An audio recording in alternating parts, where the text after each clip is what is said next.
पर उपस्थित सभी हमारे विश्वकर्मा समाज के सभी मानव, आदरणीय बुजुर्ग, माताएं, बहनें, उन सबको भगवान विश्वकर्मा जयंती की बहुत बहुत बधाई और बहुत बहुत शुभकामनाएं। मंच पर उपस्थित समाजवादी पार्टी में रहे मंत्री, पूर्व एमएलसी रामासी विश्वकर्मा जी, मंच पर उपस्थित कालूराम लोहार जो गुजरात से आए हैं, इंजीनियर विजय शर्मा जी, राजेश विश्वकर्मा जी, शिव शंकर वर्मा, आशीलाल विश्वकर्मा जी, विश्वनाथ विश्वकर्मा, आशुतोष विश्वकर्मा, अवतार विश्वकर्मा, सूरजवली विश्वकर्मा जी, शंकर शर्मा बंटी जी और बड़ी संख्या में यहाँ पर उपस्थित सभी जो आज विश्वकर्मा जयंती के कार्यक्रम में शामिल हो रहे हैं, मैं उन सब का धन्यवाद देना चाहता हूँ। हालांकि कल बारिश बहुत थी और शायद ही किसी ने लखनऊ में इतनी बारिश देखी होगी। कई वर्षों के बाद इतनी भयंकर बरसात होने के बावजूद आज भगवान विश्वकर्मा जयंती को मनाने आए हुए सभी हमारे विश्वकर्मा समाज के और समाजवादी साथियों को एक बार फिर धन्यवाद देता हूं।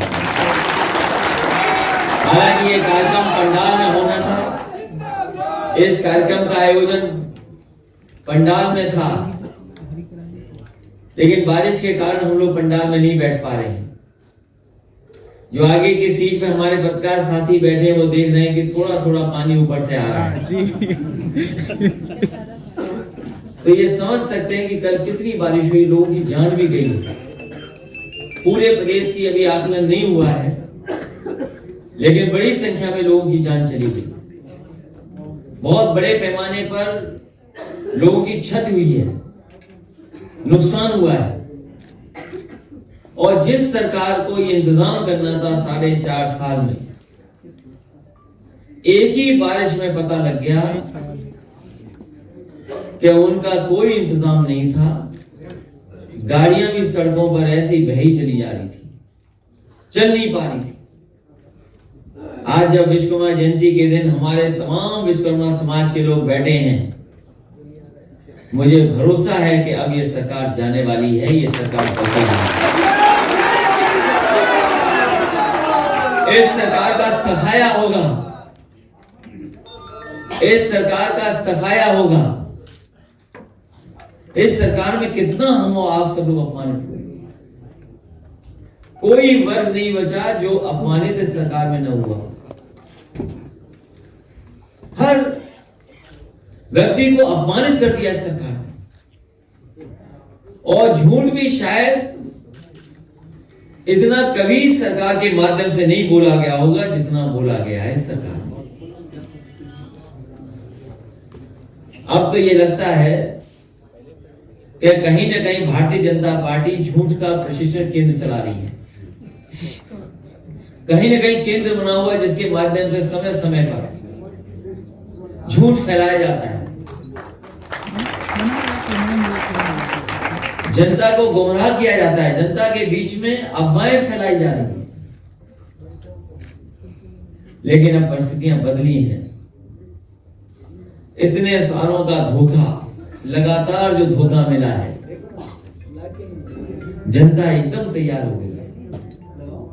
जहां हर वर्ग को धोखा दिया, वहीं हमारे विश्वकर्मा समाज के लोग जानते होंगे कि नेताजी से लेकर के समाजवादी पार्टी ने हमेशा आपके समाज की मदद करने का काम किया। मुझे याद है आपके समाज के लोग आए थे, मिले थे, रामेश के विश्वकर्मा जानते होंगे, बड़े पैमाने पर लोग आए कि मांग थी कि विश्वकर्मा जयंती का आयोजन और पूजा के दिन हमारी छुट्टी हो। यह सम्मान देने का काम, जिससे परिवार के और विश्वकर्मा समाज के साथ साथ और लोग भी पूजा कर सकें, अपने भगवान को याद कर सकें, उसके लिए छुट्टी की गई थी। लेकिन ऐसे मुख्यमंत्री जो काम नहीं करते, उन्होंने छुट्टी खत्म कर दी।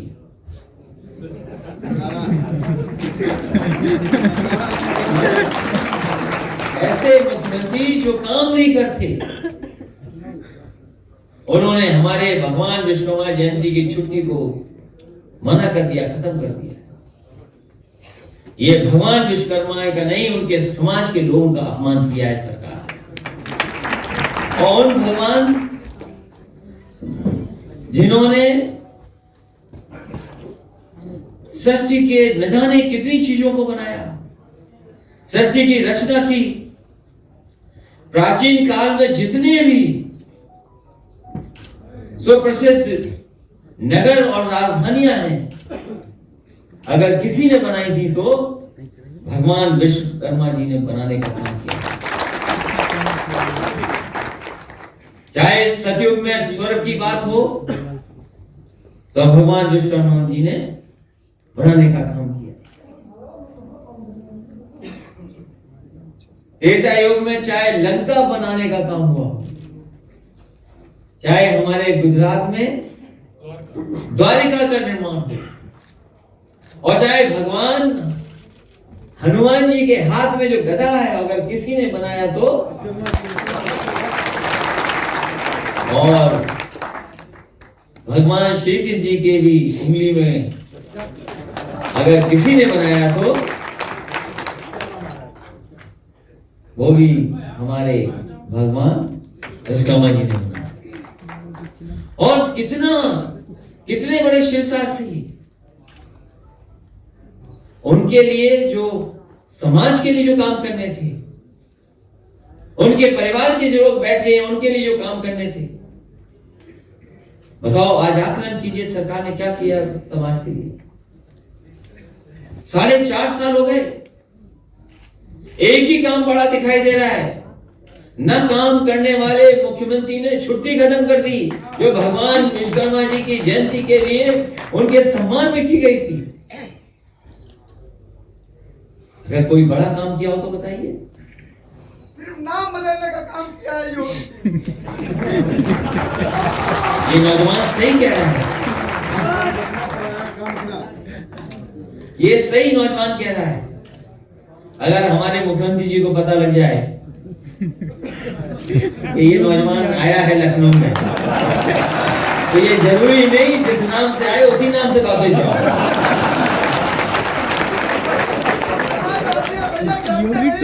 नहीं, डरने की बात नहीं है, तुम्हें डराएंगे नहीं, केवल तुम्हारा नाम बदल देंगे। ऐसे मुख्यमंत्री और ऐसी सरकार जिसने कितने बड़े सपने दिखाए कि हम देश की 5 ट्रिलियन इकोनॉमी बना देंगे, अर्थव्यवस्था बना देंगे। कितना बड़ा सपना, 5 ट्रिलियन डॉलर की इकोनॉमी बना देंगे। हम आप लोग अगर गिनती करें, शून्य गिने तो नहीं गिन पाएंगे उसके पीछे जीरो कितने हैं। अगर दिल्ली में कहा गया कि 5 ट्रिलियन डॉलर की इकोनॉमी बनेगी तो हमारे मुख्यमंत्री क्यों पीछे रहते? उन्होंने कहा कि इस 5 ट्रिलियन डॉलर इकोनॉमी में अगर भागीदारी उत्तर प्रदेश की होगी तो 1 ट्रिलियन डॉलर इकोनॉमी की होगी। हमारे मुख्यमंत्री जी ऐसे हैं जो लैपटॉप ही नहीं चला पाते, इसीलिए बटा नहीं। तो बताओ 1 ट्रिलियन डॉलर इकोनॉमी कैसे बना देंगे? 1 ट्रिलियन डॉलर इकोनॉमी का मतलब है कि हमारे नौजवानों के हाथ में नौकरी और रोजगार होगा, कारोबार चल रहे होंगे, उद्योग लग रहे होंगे, सब पर गाड़ी होगी, मकान होगा। 1 ट्रिलियन डॉलर इकोनॉमी का मतलब है कि गाड़ियां होंगी, घर होंगे पक्के, नौकरी और रोजगार होगा, कपड़े अच्छे होंगे, आने जाने की व्यवस्था अच्छी होगी, तब 1 ट्रिलियन डॉलर की इकोनॉमी होगी। यहां बड़े बड़े उद्योगपति बुलाए गए थे, बड़े बड़े कारोबारी, बड़े बड़े कागजों पे दस्तखत हुए थे, एमओयू साइन हुए थे, प्रधानमंत्री आए, राष्ट्रपति जी आए, लेकिन जो वादा उद्योगपतियों ने किया था कारोबार लगाने के लिए, वो उत्तर प्रदेश को वो पैसे नहीं आए। कहा कि 4 लाख से ज्यादा हमारा वो हो गया एमओयू, 4 लाख करोड़। लेकिन अगर हकीकत देखोगे तो कोई जमीन पर नहीं दिखाई देता। कागज पे तो दिखाई देता लेकिन जमीन पर नहीं दिखाई देता। और कैसी कैसी चीजों का हमें सामना करना पड़ा। यहाँ हमारे विश्वकर्मा समाज के लोग हैं, छोटा मोटा कारोबार कर लेते हैं, दुकान है, कारोबार है, बाजार में अपना कारोबार करते हैं। कोरोना के बहाने हमारा सबका कारोबार बंद हो गया, हम सब लोग घरों में कैद हो गए, अर्थव्यवस्था चौपट हो गई। और जो अर्थव्यवस्था उस समय चौपट हुई आज भी पटरी पे नहीं, अब धीरे धीरे पटरी पे आ रही है। उसमें सरकार का योगदान नहीं है, आप हम लोग जो मेहनत कर रहे हैं उसकी वजह से पटरी पे थोड़ा बहुत आ रही। और लोगों की कितनी जान चली गई कोरोना के समय पर, हमारे आपके सगे संबंधी लोगों की जान चली गई। बहुत से यहां बैठे होंगे जिनके बहुत करीबी लोगों की जान चली गई। जो दवाई थी, जो इलाज था, वो ही सरकार नहीं उपलब्ध करा पाई। अस्पतालों में बिस्तर की जरूरत थी, वो उपलब्ध नहीं करा पाई सरकार। और केवल ऑक्सीजन मिल जाती, न जाने कितने लोगों की जान बच जाती। लेकिन ये सरकार ऑक्सीजन नहीं दे पाई, बेड नहीं दे पाई, दवाई नहीं दे पाई। उस समय भी अगर कोरोना के समय पर कोई चीज मदद कर रही थी तो वही समाजवादी सरकार की चलने वाली एम्बुलेंस हमारी आपकी मदद पहुंचा रही है। इन्होंने कोई अस्पताल नहीं बनाया। जहां ये मुख्यमंत्री जी हेलीकॉप्टर उतार रहे थे कोरोना के समय पर, कोई अस्पताल उनका बनाया हुआ नहीं था। जो कुछ अस्पतालों में गए थे वो नेताजी और समाजवादी पार्टी की पिछली सरकार के बनाए हुए अस्पताल थे। और ऐसा लॉकडाउन किया कि हमारे मजदूरों की जान चली गई। लोग गुजरात से चल करके आए, महाराष्ट्र से चल करके आए। ऐसी दर्दनाक कहानी दुनिया में नहीं मिलेगी। ये दुनिया के बराबर काम करना चाहते हैं, दुनिया के बराबर खड़े होना चाहते हैं। $5 ट्रिलियन की इकोनॉमी दिखा करके चीन और अमेरिका को दिखाना चाहते हैं कि हम ऐसी अर्थव्यवस्था बनेंगे। लेकिन जब संकट आया, जब परेशानी आई, तो ये सरकार उद्योगपतियों के साथ खड़ी थी, बड़े लोगों के साथ खड़ी थी। बड़े लोगों के लिए हवाई जहाज चल रहे थे, उनके हवाई जहाज दुनिया के कहीं से भी आ सकते थे। लेकिन हमारे मजदूरों को मजबूर कर दिया, पैदल पैदल गए और वो तब जाकर के अपने घर पहुंचे थे। कोई इंतजाम सरकार ने नहीं किया। और कह रहे थे कि ट्रेन हम इसलिए नहीं चला रहे हैं, बसें इसलिए नहीं चला रहे हैं क्योंकि कोरोना फैल जाएगा। वही तो हमने लोकसभा में कहा था कि ये कोरोना हवाई जहाज से आया है, ये पैदल से चल करके पहुंचने वाला कोरोना नहीं था। पैदल चलने वालों के कोरोना नहीं हुआ, उन्होंने नहीं फैलाया। हवाई जहाज से जो चीजें आई थी, अगर सरकार सही समय पर लॉकडाउन करती तो शायद बहुत बड़े पैमाने पे बीमारी रोकी जा सकती। लेकिन मजदूरों को कैसे छोड़ दिया, जाओ पैदल पैदल चले जाओ घर अपने। ऐसे दर्दनाक कहानियां किसी देश में देखने को मिली होंगी।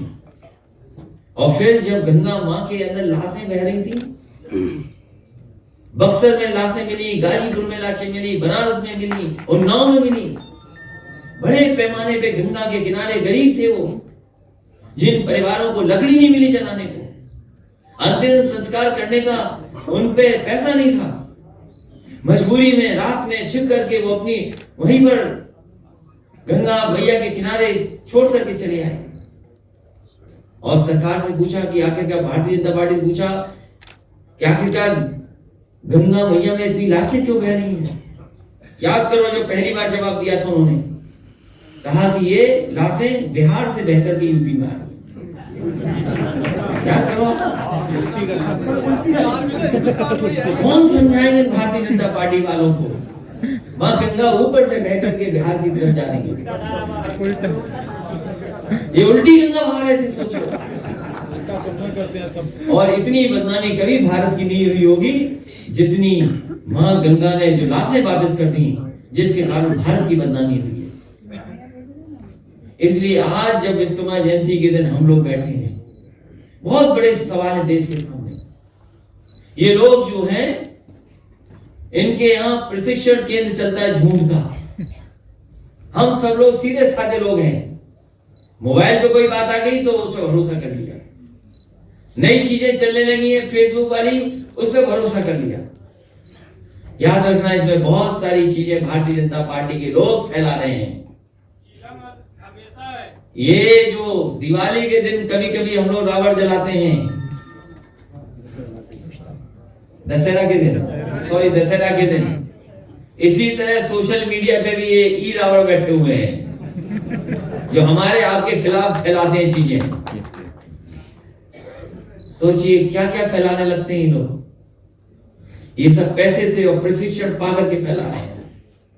इसे हमें और आपको बहुत सावधान रहना पड़ेगा, बहुत सावधान, क्योंकि यूपी का चुनाव देश का सबसे बड़ा चुनाव होने जा रहा है। बिहार में देखा, बंगाल में चुनाव देखा, बिहार का चुनाव अलग था। और बिहार के चुनाव को बताओ बेईमानी हो गई कि नहीं हुई? बेईमानी,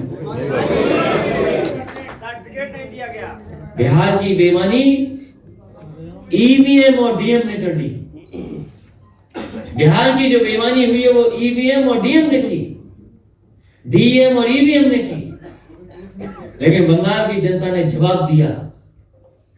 हमें इस बार सावधान रहना है ईवीएम डीएम से भी, और जनता को जागरूक कर करके भारतीय जनता पार्टी के लोगों को जवाब देना है।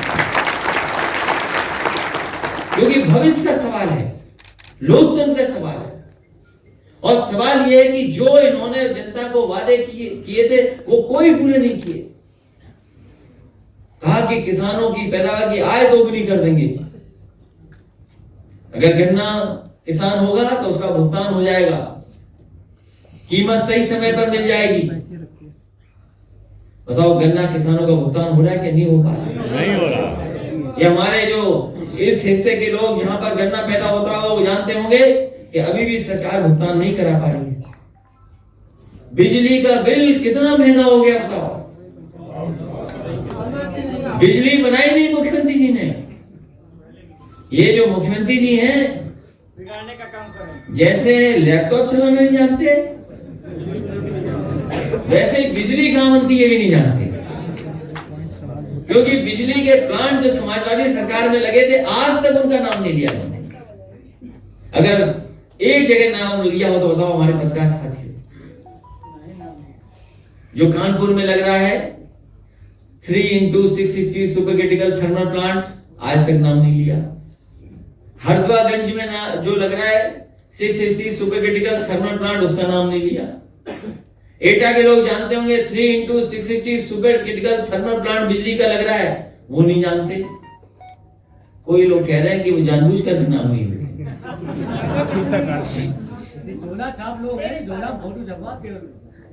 तो सोचिए आप कि जब बिजली नहीं बना रहे, जो बिजली समाजवादियों ने बनाई वही मिल रही है। जितनी भी ट्रांसमिशन लाइन थी, जितने भी डिस्ट्रीब्यूशन सिस्टम था, अगर किसी ने अच्छा किया तो समाजवादी लोगों ने किया। और जब तक बिजली सस्ती नहीं होगी न हमारा कारोबार बढ़ेगा, न हमारे लोगों के बीच में खुशहाली आएगी। जो कुछ हम लोग कमा रहे हैं, जो कुछ कारोबार कर रहे हैं, कि बिजली हमारे साथ पीछे ले जाएगी। इसलिए कोई न कोई सुविधा देने का काम, छोटे कारोबारी हैं, बुनकर समाज के लोग हैं या छोटे कारोबारी हैं, अगर हमारे विश्वकर्मा समाज के लोग छोटा छोटा कारोबार कर रहे हैं, क्योंकि उनके हाथ में जो हुनर है, जो कारोबार काम करते हैं, अगर हम लोगों को कहीं से सुविधा देनी पड़ेगी तो आने वाले समय में जो समाजवादी पार्टी का घोषणा पत्र होगा उसमें शामिल करने का काम करेंगे। और वही आपको भरोसा दिलाते हैं कि जिस तरीके से हमारे शिल्पकारों के हाथ में बहुत हुनर है, जानकारी है, अगर हमें शिल्पकार विश्वकर्मा बोर्ड भी बनाना पड़ा तो समाजवादी सरकार में विश्वकर्मा बोर्ड बनेगा। और बोर्ड के माध्यम से, शिल्पकार विकास बोर्ड के माध्यम से न केवल आर्थिक रूप से आपकी मदद हो, बल्कि सामाजिक या पारिवारिक कोई मदद भी करनी पड़ेगी तो उस बोर्ड के माध्यम से आप लोगों के बीच में मदद करने का काम। और हम भरोसा दिलाते हैं कि अगर छुट्टी खत्म की है मुख्यमंत्री जी ने, इन मुख्यमंत्री ने छुट्टी खत्म की है, पुराने मुख्यमंत्री ने छुट्टी दी थी, तो आने वाले समय में जो मुख्यमंत्री आएंगे वो छुट्टी आपको देने का काम। आपकी पुणे विश्वकर्मा जयंती, भगवान विश्वकर्मा जी की छुट्टी घोषित होगी दोबारा। ये गोमती के किनारे जो सबसे अच्छा इलाका बनकर के आ रहा है, कई लोगों ने कब्जा करके मंदिर बना लिया। हम उनसे खिलाफ नहीं है कि मंदिर बना लिया तो हम लोग भी पूजा करने आते हैं। कई लोगों पे कागज ही नहीं है, उन्होंने भी निर्माण कर लिया। हम आपको भरोसा दिलाते हैं कि भगवान विश्वकर्मा जी का, पिछली बार मैंने कहा जी भैया आपने कहा था, तो इसी के गोमती के किनारे सबसे सुंदर और अच्छा निर्माण अगर होगा तो भगवान विश्वकर्मा जी का मंदिर का भी निर्माण होगा। हम आप लोग चाहते हैं कि हमारी आपकी गिनती हो जाए, ये बीजेपी के लोग गिनना ही नहीं चाहते। आज आबादी में विश्वकर्मा समाज ज्यादा है, आज आबादी में प्रजापति समाज ज्यादा है, आज गिनती में आबादी में नाई समाज ज्यादा है, सविता समाज ज्यादा है, चौरसिया समाज ज्यादा है, साहू समाज ज्यादा है, तेली समाज ज्यादा है, गौड़ समाज ज्यादा है, लेकिन गिनती नहीं करना चाहते, क्योंकि वो जानते हैं कि जिस समय गिनती हो गई तो ये हक और सम्मान अपना मांगेंगे। ये आपका हक और सम्मान छीनने के लिए ये आपकी जाति जनगणना नहीं करना चाहते हैं। हम आपको भरोसा दिलाते हैं कि इन समाजों की जाति जनगणना करके इनको भागीदारी दे करके आबादी के हिसाब से सम्मान देने का काम समाजवादी लोग करेंगे। इसलिए इस बार सरकार में 2022 में हम मुख्यमंत्री बनेंगे और हमारे समाज के व्यक्ति को कैबिनेट मंत्री में जरूर शामिल करेंगे। नहीं, ये ठीक कह रहा है। ये थोड़ा, कितनी उम्र है तुम्हारी? 191 नहीं, उम्र कितनी हुई? 30 वर्ष हुई ना? हाँ, 25 साल के रहे बीजेपी की सरकार से पहले। ये छोटी बात मांग रहा है। अरे भैंस तो किसी और बात की चल रही है। अगर हम लोगों को कुछ और भी गिनती बढ़ानी पड़ी तो समाजवादी लोग पीछे नहीं हटेंगे। इसलिए आज हमें भरोसा हो गया है कि जिस खुशी के साथ आप आए, जिस उत्साह के साथ आप आए। मैंने सुबह 4 बजे देखा था अपने घर के सामने एक पीली गाड़ी मुड़ रही थी, बस उसमें विश्वकर्मा समाज के लोग उतर रहे थे। 4 बजे सुबह से तो कब चले होंगे, और कुछ लोग कल ही आ गए थे। विश्वकर्मा सभा हर जिले में जाग गया है। इसलिए आप लोग जब जाग गए हैं, जब उत्साह के साथ आ रहे हैं, तो हम समाजवादियों को भरोसा भी हो गया है कि आने वाले समय में समाजवादी सरकार बनने जा रही है। और आपके समाज के लिए अगर हम लोग को कोई फैसला लेना पड़ेगा तो समाजवादी लोग फैसला लेकर के पीछे नहीं हटेंगे। इसलिए एक बार फिर आपको भगवान विश्वकर्मा जयंती की बहुत बहुत बधाई, बहुत बहुत शुभकामनाएं, और इस उम्मीद और भरोसे के साथ कि जब हम लोग अगली भगवान विश्वकर्मा जयंती मनाएं तो हम लोग सरकार में बैठ करके मनाएं। और ये उत्साह बता रहा है, और ये जो हमारे दोनों नेता बता रहे हैं कि आज के बाद विश्वकर्मा समाज गांव-गांव निकल पड़ेगा लोगों को जोड़ने के लिए, और लोगों को जोड़ने के लिए निकल पड़ेगा। हम लोग भी जोड़ेंगे, चलने बाहर हम लोग भी जोड़ेंगे, हम लोग भी जोड़ेंगे, हर स्तर पे जोड़ रहे हैं। और आपकी भी जिम्मेदारी है जोड़ने की और समझाने की, क्योंकि सावधान रहना है उन लोगों से जो समय समय पर अफवाह फैलाते हैं, झूठ का प्रचार करते हैं। लड़ाई बड़ी है, सवाल संविधान का है, और संविधान नहीं रहेगा तो हम और आप लोगों को कोई हक और सम्मान नहीं दिला पाएगा। इसलिए लड़ाई छिड़ी हुई है, संविधान बचेगा कि नहीं बचेगा। बंगाल के लोगों ने तो सबक सिखा दिया है। अगर बंगाल के लोग सबक सिखा सकते हैं तो उत्तर प्रदेश के लोग भी भारतीय जनता पार्टी को सबक सिखाने वाले। और ऐसे मुख्यमंत्री जो हर जगह झूठ बोलते हैं, बताओ योगी होकर के कोई झूठ बोल सकता है? इससे बड़ा कोई झूठा है ये नहीं। तो हमें तो कभी कभी लगता है ये भी झूठ है कि योगी है। बताओ कानून व्यवस्था का हाल क्या है? एनसीआरबी का डेटा क्या कहता है? एनसीआरबी का डेटा क्या कहता है? अभी कहा एक टीवी के इंटरव्यू में कि बुंदेलखंड में 2 एयरपोर्ट बना दिए। बताइए कोई योगी कह सकता है कि बुंदेलखंड में 2 एयरपोर्ट बना दिए? कौन से जिले में 2 एयरपोर्ट बने, बता दें हमें कोई। नहीं बना है। कहते हैं कि जितनी भी मेट्रो बनी उत्तर प्रदेश में सब इन्होंने बनाई है, जबकि एक कहीं मेट्रो नहीं बना पाई है। वही मेट्रो है जो समाजवादी लोगों ने शुरुआत की थी, या समाजवादी पार्टी ने नौकरियों का वादा किया था 70 लाख। बताओ 70 लाख कहां है? 70 लाख नौकरियां बताइए। इसलिए ऐसे लोगों से सावधान रहना पड़ेगा जो भेष बदल करके आ रहे हैं। वो कहानी नहीं सुनाऊंगा कि भेष बदल के क्या क्या हुआ है, हमारे इतिहास बताते हैं चीजें, इतिहास बताते हैं कि भेष बदल के क्या क्या हुआ है। ये भेष बदल करके आए हुए हमें और आपको धोखा देने के लिए, खासकर गरीबों को धोखा देने के लिए और दलित और पिछड़ों को धोखा देने वाले लोग।